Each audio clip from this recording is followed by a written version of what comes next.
Esse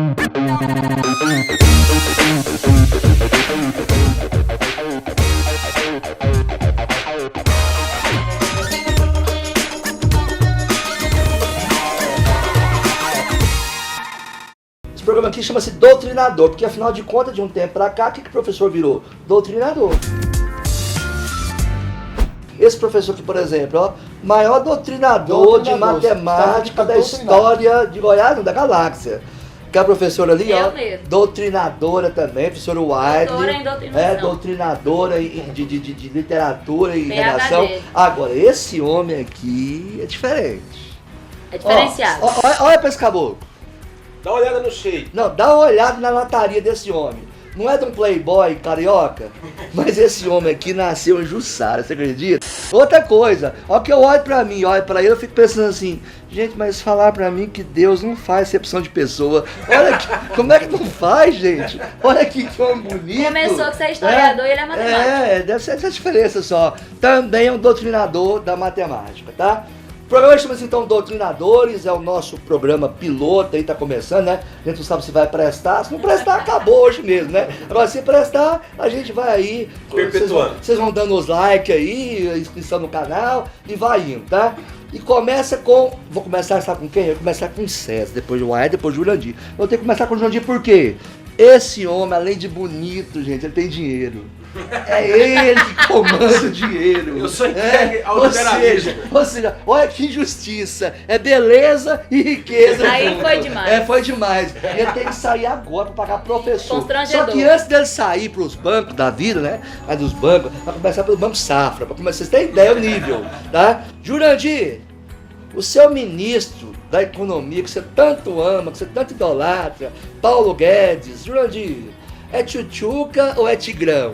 Ixi. Olha, o Paulo Guedes é sem dúvida um dos melhores representantes do Bolsonaro, com formação em Harvard. É o único, né? O único melhor representante. Não, nós temos aí o Sérgio Moro. Eu tô achando também, que ele deu uma gaguejada, ele não respondeu. Excelente representante. Ele sabe onde nós temos que chegar e a partir desse momento, o Brasil entrando em novos rumos, novos caminhos, nós teremos a implementação desse então ele liberalismo. vai mandar os outros, né, que é a mãe, a avó, não, né? A senhora é tigrão. Não, tigrão é a avó, tigrão é a mãe. Não, ele ele é tigrão, sim, com muita personalidade. No entanto, ele se envolveu ali com um discurso...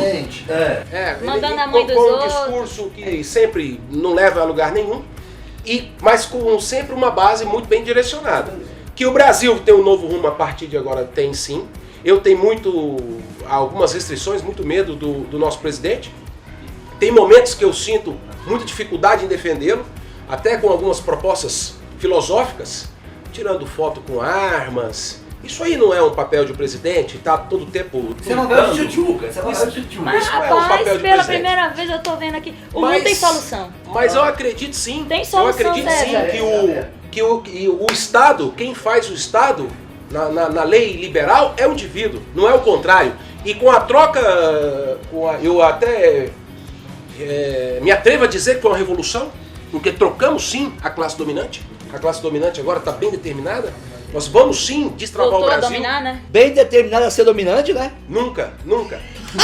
Tanto que destravamos o Brasil, Bata, que nós saímos de novembro de 7 bi por dia não começa de bolsa para 15 bi. Eu só te perguntei se é tchutchuca ou se é tigrão. Teremos sim, a partir desse momento, o Paulo Guedes é tigrão. Mas foi quando é que a gente vai sair de 35 bi para 160 bi, como aconteceu na educação, para que a gente melhore tudo? Quando houver dinheiro. Professor, e o indivíduo sim é que faz o Estado e não o contrário. Vai pagar os professores. E eu sou um deles. Eu sou um deles. Ela também, você também tá? Nós estamos esperando o nosso salário. Então, por favor, na hora de você depositar lá, você é tigrão. Dá licença. Tchau, tchutchuca. Tchau pra vocês. Me dá licença, aqui nós estamos tomando aqui um todinho. Um chá. Então vocês me dão licença que agora eu vou cumprir com a minha obrigação. O nosso homem da beleza e do dinheiro foi embora, né? Então agora vamos ficar aqui com... Só o proletariado. Só o proletariado, né? Como diz o professor Wiley. A ideia nossa aqui hoje é falar... Aliás, o César me deu uma ideia que eu achei o máximo. Perguntei pra ele, ô César, eu não tenho pauta pra esse programa não.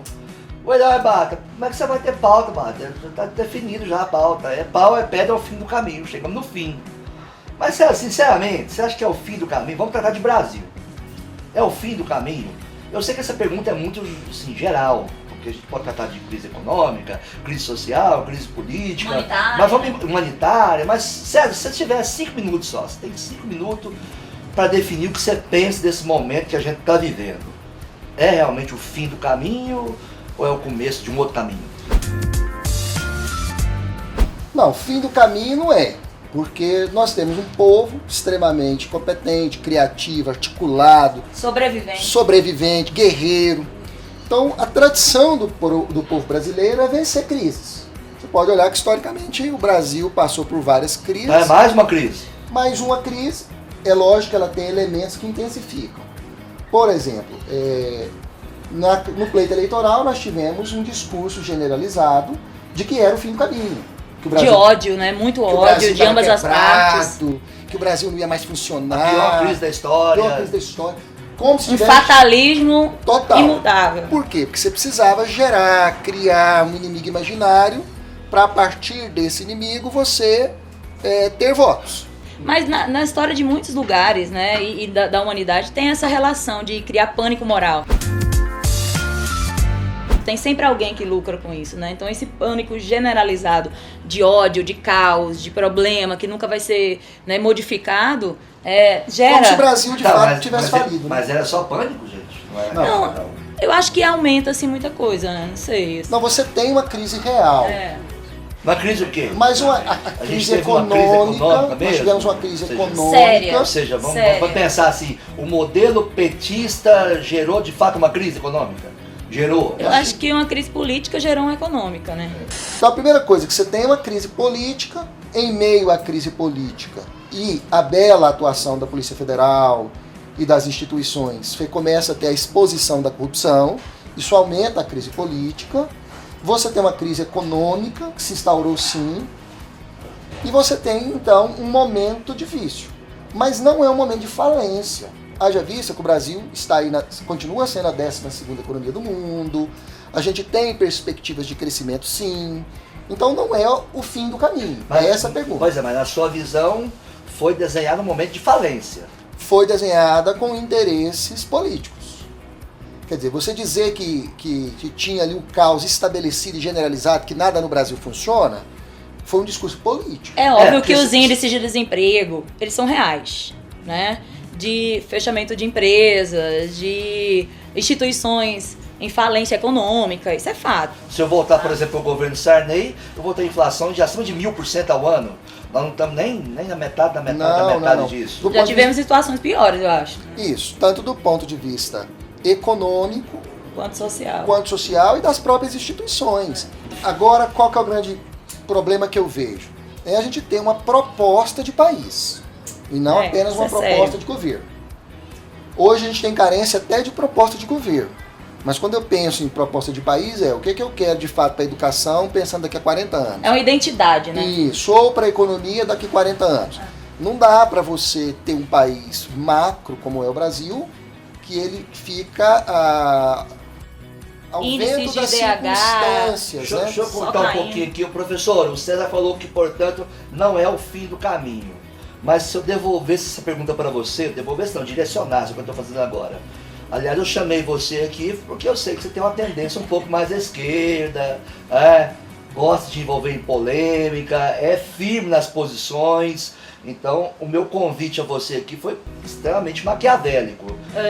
Eu tô percebendo. Na sua posição, não sei se você vai concordar com o César por conveniência, mas seria o fim do caminho? Na verdade, independente de qual governo fosse, eu acho que nunca é o fim do caminho se você pensar que o poder tem que estar no povo, né? Então, que a nossa voz é uma arma de combate, por exemplo. Se a gente está aqui agora falando, né, não é o fim do caminho.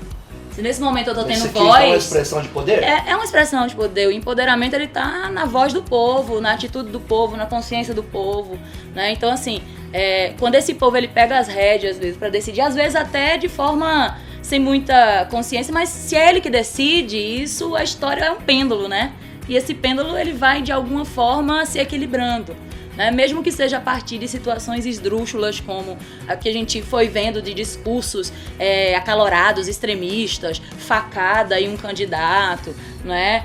Exposições em Twitter ou Facebook, independente, né? Com arma, sem arma, a favor disso, cristãos contra não cristãos, né? É islamismo, é cristãofobia, isso é aquilo. Eu acho que isso é que é o triste. O triste da história é a gente não poder hoje debater. Pois é, mas até o presente momento, vamos ser sinceros, qual liberdade nossa foi perdida até o momento? Não, peraí, mas a liberdade ela é questionável. Você não acha que é uma histeria, tipos e formas de liberdade. Uma histeria, vou colocar entre aspas aqui, tá? Uma histeria da esquerda, não? Porque por mais que o presente governo fale isso, aquilo, por exemplo, fale absurdos como o nazismo é de esquerda, não houve golpe em 64, mas do ponto de vista do nosso comportamento, do nosso ir e vir, não tem uma histeria. Não, mas sabe o que me irrita, por exemplo? Agora, você ter um discurso defendendo os mais fracos ou defendendo minorias, você se torna de esquerda. Quem foi que disse que eu tenho necessariamente que ser PT, né? Ou de esquerda, porque eu não concordo com ideias do atual governo. Então isso realmente é irritante. É como se legitimasse o discurso de alguns, entende? Porque, olha, se você parar pra pensar, no mundo inteiro tá tendo essa tendência. Já parou pra pensar? No mundo inteiro, em algumas partes, é uma tendência de supremacia branca, é uma tendência de voltar discursos, por exemplo, neonazistas. Você tem lá os túmulos judaicos na França com pichações da suástica. Né? Então, veja, nós temos aí uma legitimação de um discurso que estava escondido. Tá, então já que você falou que estava escondido, deixa eu te cortar. JR postou hoje, JR, um abração pra você, tá? Você é um cara mais ou menos... Você não me cortou, não é porque eu sou mulher não, né? Não é porque você é mulher não. Tá vendo aí, né, gente, como é que comporta o esquerdista? Tá vendo? Tá vendo? Tudo pra esquerda é opressão. Tô dizendo a você. Mas você não cortou o César. Você me cortou. Porque eu sou mulher. Você me cortou porque eu sou mulher. Então tá vendo? JR, você não é mulher não, eu vou te dar a palavra. Porque não é mulher, você deu a palavra a ele, porque né? Porque o JR não é mulher, eu vou pegar um post mas tá gordinho. Tá gordinho, eu também tô, não posso reclamar não. O professor JR, nosso amigo, né? Vai ser pai, né, gente? Vai ser pai, amigão. Parabéns, JR. Parabéns, vai ser papai. Ninguém sabe que é o pai de verdade, mas o pai é quem cria, né, gente? Então deixa pra lá. Olha o que o JR colocou hoje, né? Penso que foi a mãe dele que mandou, mas tá beleza. O problema do mundo de hoje é que as pessoas inteligentes estão cheias de dúvidas e as pessoas idiotas estão cheias de certezas. Segundo aqui o post, essa frase de Bertrand Russell. Não sei se é um fake news, tá? Eu, por exemplo, eu acho que o JR não ia colocar fake news, não. Tô fake news, porque eu chegar minha mãe, todo bom dia e falar, tá lindo. Eu sei que isso é fake news. Mas tá? é mãe, né? Bem, mas peraí, as pessoas idiotas estão cheias de certeza. Você falou de discurso, professora, e eu falei peraí, não é uma histeria da esquerda esse lance de o discurso do Bolsonaro criou isso, criou aquilo. As minorias estão sendo perseguidas mesmo, gente? Eu não vou além, filho. Quem criou o Bolsonaro foi a própria, infelizmente, foi a própria situação do PT. Não estamos dizendo que o Bolsonaro criou nada. Não. Existe um discurso, se você voltar, eu falo que intensificou. Se você voltar no último debate... Legitimou. Isso. No último debate que teve entre a Dilma e o Aécio Neves, você vai pegar duas pessoas se degladiando. Então dissemina um discurso de violência, de ódio, lá já no pleito passado. E até em pleitos anteriores, Isso. né? Só que você reforça com todo esse discurso. Eu só tenho uma coisa a perguntar para vocês. E por favor, me respondam com sinceridade para terminar esse quadro de hoje. Então, o programa já tá longo, ninguém pode ficar mais de 10 minutos escutando lá no YouTube, não. Não, mas sério? Sério, acabou. Mas não era 20 minutos? A pergunta era, já passou, professor. A pergunta mais séria aqui agora depois de uma análise dela, que aqui foi Freud. Foi profundo, né? Gente, o Aquaman merecia um filme? Totalmente, apoio totalmente. Não, o Aquaman, um filme do Aquaman. Merecia, muito quê, bom, professor? um roteiro muito Muito bem bom. construído. Não. Né? Sei. Uma figura física muito bem colocada. Entendi. Os diálogos física, muito isso. bem entendi. abordados. Assim, Professor, genial. professor Sete, pra encerrar, tirando a figura física do Aquaman, que até eu admiro mesmo. Uma interpretação né? fantástica. Eu queria tanto ser o Aquaman, né? Não tem esses dotes. César, me inicia um filme. Eu fico pensando ele na beira do Araguaia, né? Ele ia conversar com quem? Com o Boto O Cor-de-Rosa? Boto Rosa. Os mosquitinhos, Boa ele ia conseguir cor-de-rosa, dominar, beleza. tirar os mosquitos. Ele não Pessoal. tem poder nenhum, Aquaman. Não, Tchau. até no deserto Obrigado. ele tem poder, gente. Doutrinadores. E a edição dica que a gente ia dar, não vai dar mais é não. no próximo, tá, professor? Tchau. Valeu.